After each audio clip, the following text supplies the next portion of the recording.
अस्सलाम वालेकुम नाज़रीन, मैं हूं असद अली तूर अपने प्रोग्राम असद तूर अनसेंसर्ड के साथ। आज हम कुछ वाकई अनसेंसर्ड गुफ्तगू करेंगे और कुछ अनसेंसर्ड चीज़ें सामने लेके आएंगे। बात यह है कि कल से टीएलपी ने जो तहरीक लब्बैक पाकिस्तान है उसने पूरा पाकिस्तान जैम किया हुआ है। अस्पतालों में ऑक्सीजन की शॉर्टेज है, कोरोना के मरीजों की जान स्टेक पे लग गई है। हज़ारों के तादाद में इस वक्त कोरोना के मरीजों की जान स्टेक पर है।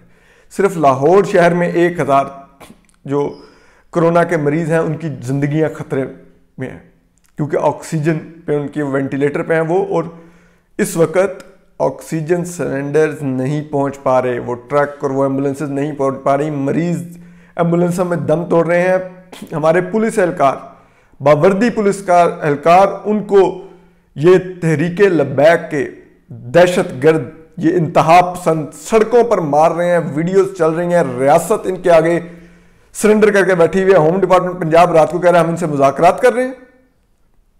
और फिर जो सबसे खौफनाक चीज, जो सबसे खौफनाक और जिसने हमारा दिल तोड़ दिया, वो थी कल रात जो वीडियो आई। पाक फौज के जो जवान थे वो गाड़ी में सामने मशीन गन लगाई हुई है, लेकिन वहां पर वो साद रिजवी जिंदाबाद, तहरीक लब्बैक जिंदाबाद के नारे लगा रहे हैं। ये है हमारा पाकिस्तान। इस दिन के लिए हम लोगों ने ये सब कुछ खड़ा किया है, इतने हथियार दिए। वो उस जो ऊपर मशीन गन लगी हुई थी उसी की कम से कम हुर्मत का ख्याल कर लेते जो हमने अपने पैसों से लेके दी, कि वो बलवाइयों का आगे सरेंडर होगी। ये हालत होगी हमारे मुल्क की। और ये इस हालत के पीछे एक वजह है। ये तहरीक लब्बैक क्यों बनी थी, किसने बनवाई थी, क्यों 2017 में जब इन्होंने फैजाबाद पर धरना दिया तो क्यों एक वफाकी हुकूमत जो उस वक्त की थी, जो नून लीग के उस वक्त के वज़ीर आज़म शाहिद खाकान अब्बासी थे, उनको फोन करके कहा गया, ट्वीट मौजूद है DGISPR का, कि नेशनल इंटरेस्ट में इनसे तसादुम मत किया जाए। तो फिर क्या हुआ?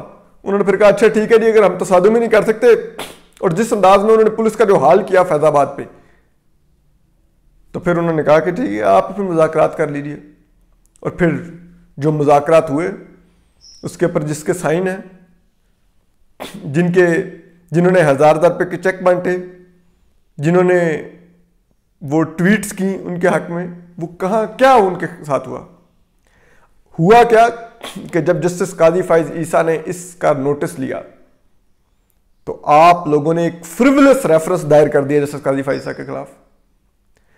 जिस मुल्क में उस फैसले के खिलाफ एक रिव्यू भी दाखिल कर दिया, आज तक वो रिव्यू नहीं लगा। अभी तक 2 साल से ज्यादा होने वाले हैं, सुप्रीम कोर्ट ने रिव्यू नहीं फिक्स किया। क्यों नहीं फिक्स हो रहा भाई?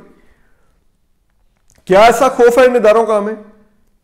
ये हमारे डिपार्टमेंट्स हैं, हमारे पुलिस एहलकारों को ये बलवाई मार रहे हैं, और दूसरी तरफ आप उनको नारे लगवा रहे हैं, आपके लोग उनके जुलूसों के अंदर, उनके धरने के अंदर। ये रह गया काम पाकिस्तान का। इस दिन के लिए हम मुल्क बने हैं।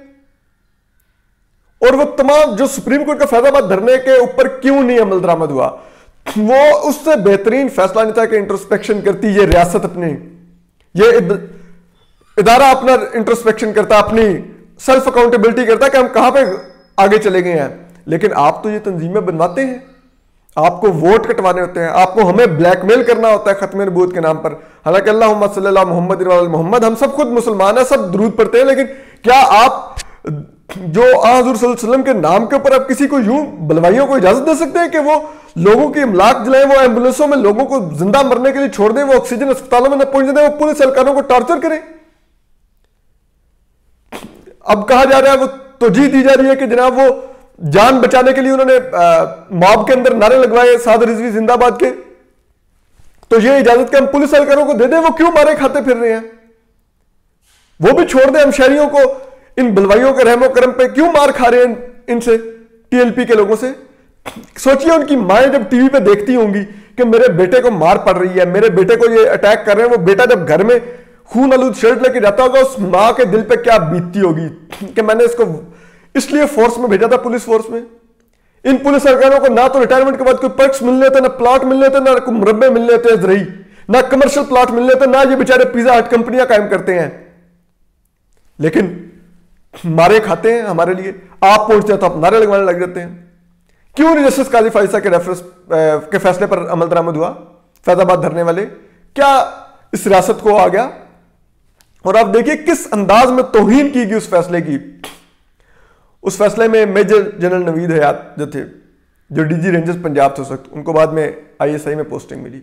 क्यों भाई?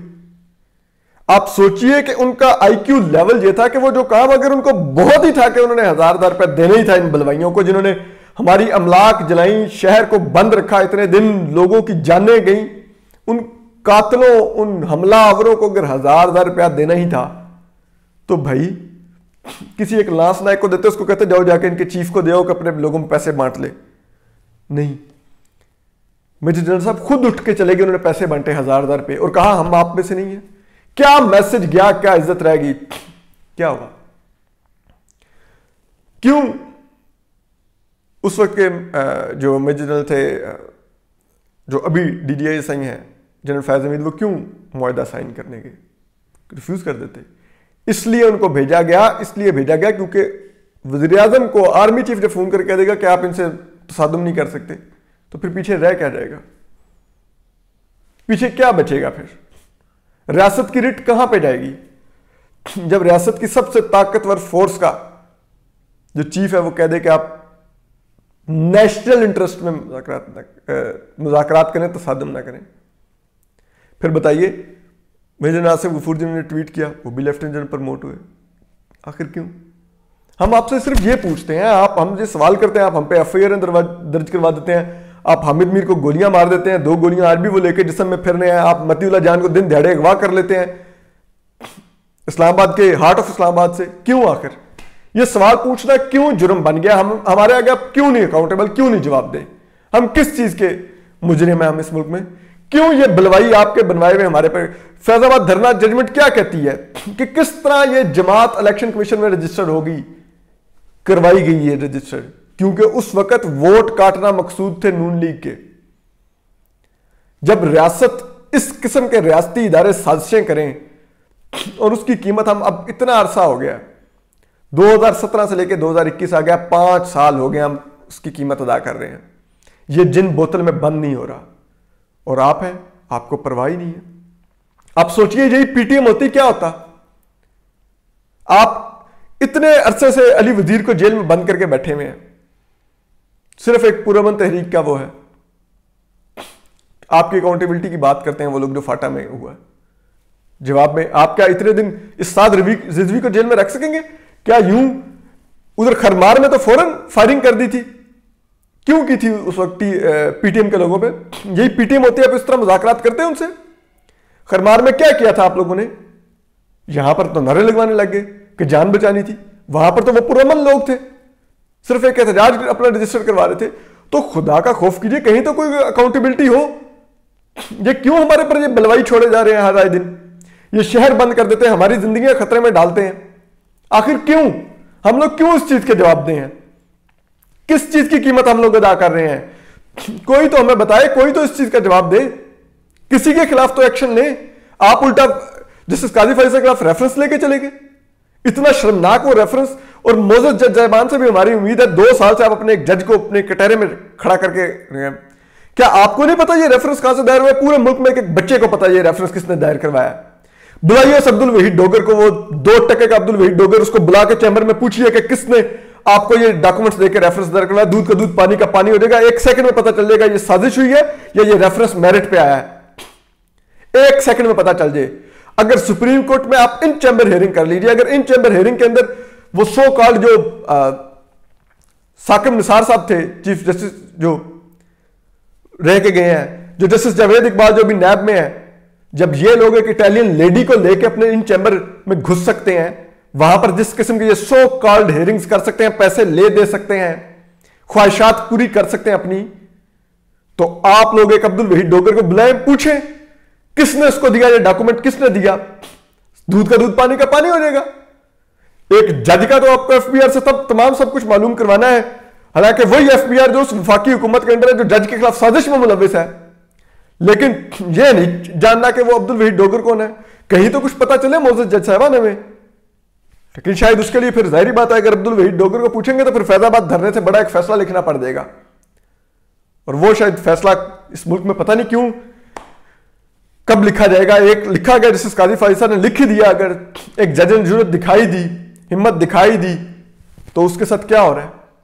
क्या उसको एग्जाम्पल बनाया जा रहा है इस मुल्क के अंदर?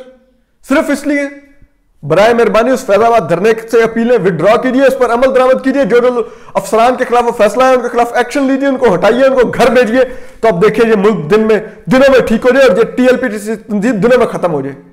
बहरहाल अपना ख्याल रखिए, सलामत रहिए, अल्लाह हाफिज।